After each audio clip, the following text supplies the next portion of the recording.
Thank you so much, Noella. I feel so excited being here. I mean, just listening to the speakers, I have learned a lot myself. I am so inspired by the lineup of professionals across, various groups here.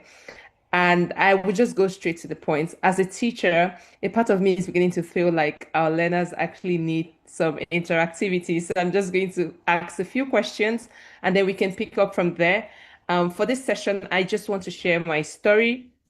And I hope that even if it's just one person that gets inspired, I do hope that I'm able to achieve that this evening. Again, good evening. My name is Adamma Ugwu, and I'm the founder of High Prep. And I want to quickly just ask a question, right? You could use the chat, you could raise your finger or anything, right? How many of you have ever had an idea before and you felt like I can't do this, I don't have the knowledge or the skills to do this idea or to bring it to life? Anyone? Anyone? So while I'm waiting for you to share your response, I would just go ahead and share, something that I think that every single person um, needs to understand, right? Being a founder or creating a solution only needs one thing, right? And what's that thing? It is the hunger and determination to solve a problem.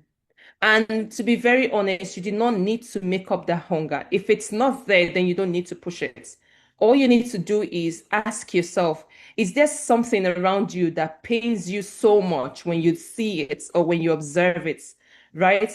And if that thing consistently pains you, you just don't like the way that this thing is being done, then there's probably something there for you, right? And so the next thing I want to know is, I mean, think about a small problem around you, something that you've observed. It could be at home, it could be at school, it could be in your community, and it could be anything.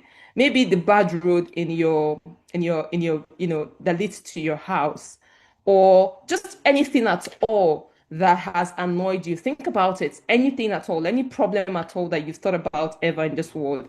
And what I want to ask is, how did you find that problem? And what do you think that can be done about that problem? I'm going to quickly share how I came about my idea for high prep, and maybe that can inspire someone here again. I used to be a mathematics teacher. I was just in the classroom teaching.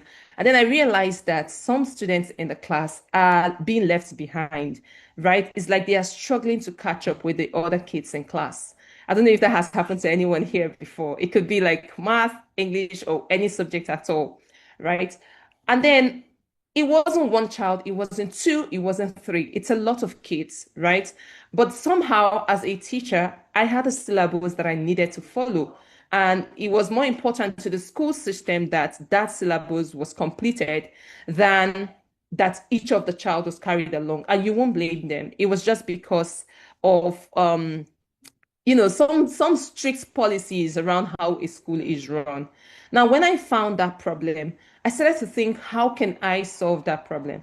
But then I also thought to myself, what do I have? I don't have anything. The only tech tool that I had at the time was my phone, right? And the question becomes, how then do you solve big problems from a small place, right?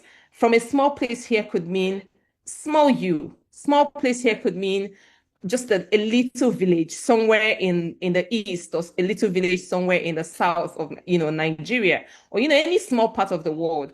A small place could also mean the you that you don't have much experience and you don't know a lot of people. And one thing that I did for sure is the fact that I knew the problem. I understood the problem and I knew what a solution could look like, right? I thought to myself, if these kids that are struggling could have a personal tutor, a personal mentor, someone who was available to guide them through the topics, right? On a one-on-one basis, or someone who was available to give them feedback as they practiced, direct feedback that actually mattered more to them. I know that those kids were going to learn. But then it wasn't enough for me to just rely on ideas. It was important for me to test and see if those things that I thought were actually going to work. And so one of the things that I did then, I made a very simple post on Facebook. I think that post is still there till today. And it was just a very simple post. And I said, and this was during the COVID-19 period. And I said, hi guys, I mean, it was a very silly video. Each time I go back to look at that video, I keep wondering, like, what was I thinking? It was just a very simple video. Hi guys, if you have a child between so and so year group, I want to do something for them. I want to do like a free mental math class for them. It was free. Remember, I said to you, I just wanted to test an idea. It wasn't, I didn't think for that I wanted to make money, right? It was just let's test and see if these kids actually have like one-on-one tutors, would they do well? And in that test, I realized that, I mean, we started to do like mental math classes for kids, various kids. And so we were having, because it was free, I had a lot of children to test with, right? I had children within Nigeria, I had children outside the country, and different people. And these were like children of my friends and family. But then when one person tested it and they liked it, they told the next person and the next person and the next person. And this is me just saying all of this to tell you that you can actually start with nothing. You don't need to have so much. You just need to be obsessed with the problem. You just need to know what the problem is, know it so well that you want to solve it, right? And one thing you also need to know is this a problem that a lot of people have, especially when you start thinking towards building a proper solution or a standard solution out of that problem. Is this a problem that a lot of people have? And one way that you can do that is a simple research, right? You could just ask. I mean, thank God for tools like Google, right? You could just ask a simple question that say, maybe, I mean, how many kids, I mean, kids are being left behind in classroom? Is there any statistics on this, right? And you'd most likely get something out from Google. The previous speaker spoke a lot, almost, she spoke a lot about using free tools. Free tools are one of the biggest assets that you have as a solution finder, right? Someone who is going to build something. You do not want to actually start incurring costs before you start making money. And so the first thing that you want to do, why, especially when you're experimenting, is to get in touch, get hold of as much free tools as possible, right? I did mention that I made a video. When where I posted that video, I didn't need to pay money for it. It was a Facebook platform. Where I made a flyer was Canva. How many of you have heard about Canva? With Canva, exactly, you can make a very simple, beautiful, and professional flyer to advertise for anything. And there's Canva, there's YouTube to learn, and there's Google to ask questions, there's ChatGPT to ask questions. All of these are free of charge. And I remember one of these days on that journey, and someone said to me that there is nothing or no problem in this world that you would face that does not have a solution. There is no new problem in the face of the earth. And so the only thing that you need to learn as a young um, innovator that you are is you need to learn how to ask questions, right? Whether you are asking an AI tool or you are asking a mentor, anybody, right? You need to learn to ask the right question. And I'll tell you what a right question looks like. Some people would come to the DM of someone who they admire and they'll say something like, good evening. I want you to be my mentor. My name is Adamma. I want you to be my mentor. And I'll tell you for free that that doesn't work. Okay. What would work instead? Because I mean, this person is getting a lot of messages, and you can't just come and say, I want you to be my mentor. There's no direction. It's not hitting anything. There's no question. You haven't asked the question. And if you really want to get feedback from these guys, then you must learn how to ask the right questions. And I'm telling you this, even for your AI tools, if you don't ask your AI the right question, it would give you a wrong answer.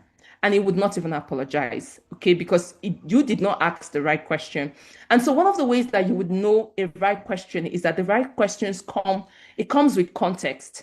So you hear something like, good afternoon. So I discovered this problem in my area, or I discovered this problem in a school. I realized that a lot of kids are not learning within the classroom setting. And I started to try my hand on one-on-one tutoring for kids. But now I don't know what platform to use. I see that you're building within the edtech space.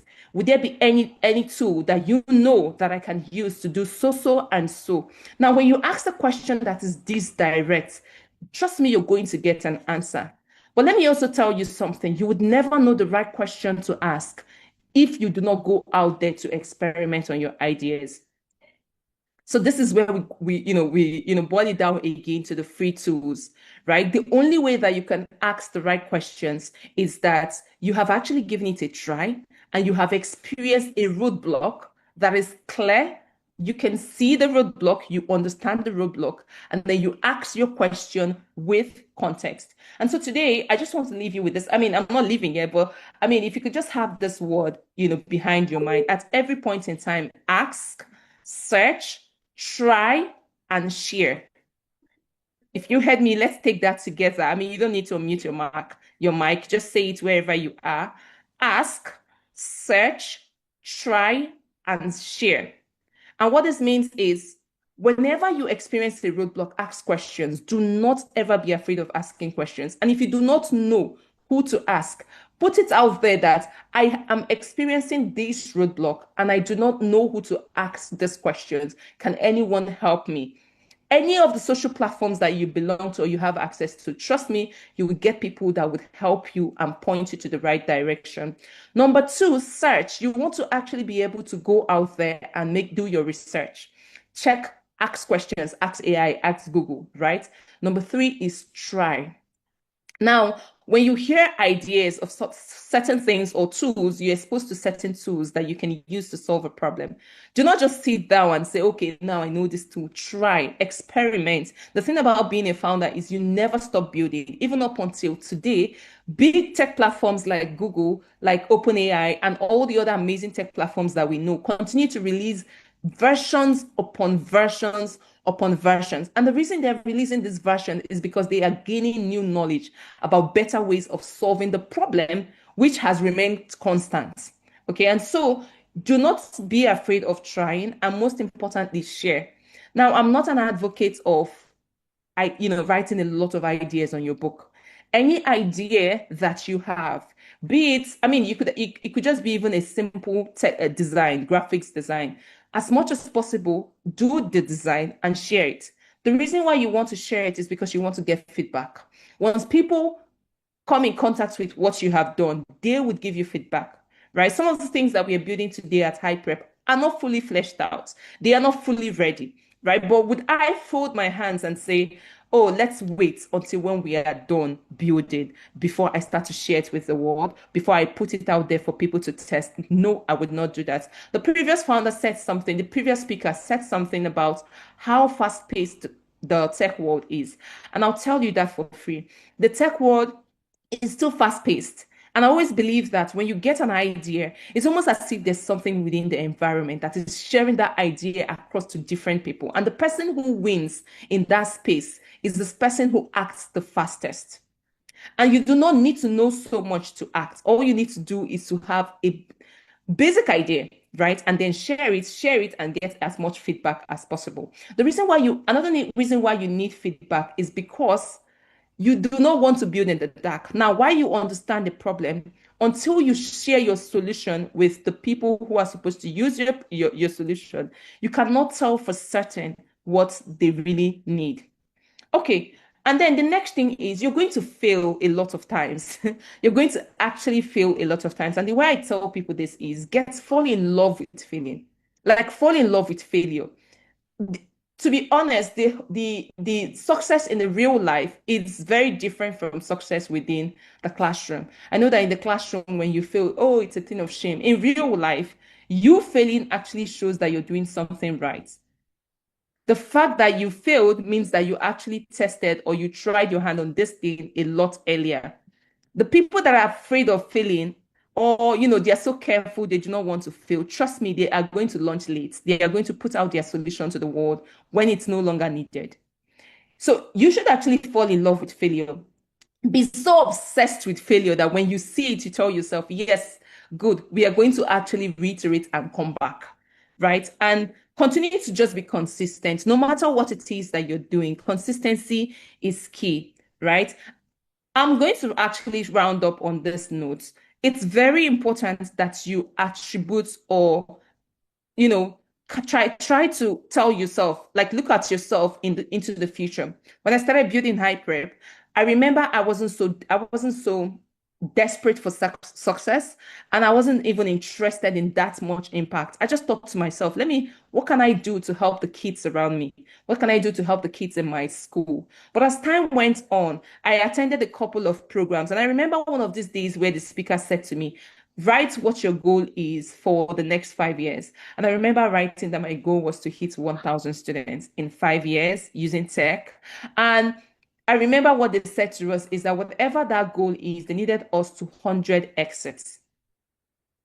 Whatever the goal we had written, we should 100 exits. And the moment I 100 exits, that means multiply it by 100. The moment I multiplied my vision for high prep by 100, I started to flow with ideas. I started to have a lot of ideas. A lot of things started to sit well. Oh, because you're targeting 10,000 students, because I'm targeting 1 million students in Africa, then there are certain things that I cannot do in the way that I had originally thought about it.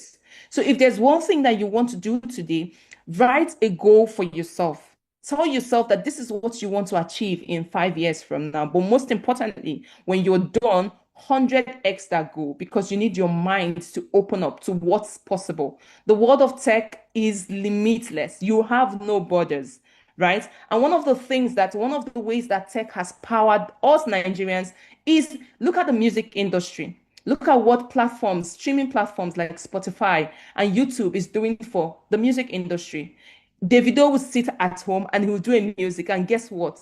15 million people are listening to that music. And so that is why I just want to emphasize to you that there's no limit to what you can achieve within the tech space and using tech to build. And I'm actually happy to take as much questions as possible. Thank you so much for the opportunity to speak with you. And well done for staying up on this onto this moment. Thank you so much, Noella. Wow, wow, wow, Adamma. Thank you so, so, so much for weaving all of that into the talk that you have. Adamma told us that as long as you can see something that gets you upset, there's a solution in it. And as long as you can solve a problem, and ensure you know the people who have a problem, and be sure that many people have the problem, then you have a business. So Adama found out the gaps in learning. A lot of us actually were victims. You know, teachers teach, and the moment the people in the front row understand, they just move on and leave the rest behind. And that was the gap that Adama saw, and and is filling that gap today. So Adama says you need to know the problem, find out if it's a problem that many people have, tools, ask the right questions. First, meet a roadblock. So when you're asking a question, you're asking from a place of context, you know. And when you're asking for contextual questions, this makes your question easier to understand, so you can get the response that you want. All right. She said we should try and share. When you share ideas or what you have done, what you are actually do is to get feedback, because no point creating all by yourself. And then finally, she said, fall in love with failure. Fail, fail, fail, and again, fail again, but fail forward. That those who are after to fail are going to very late.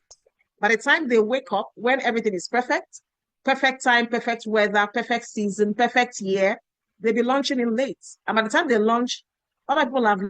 Thank you so much, Adamma, for that inspiring and story of yours, and for taking us through the steps for creating success.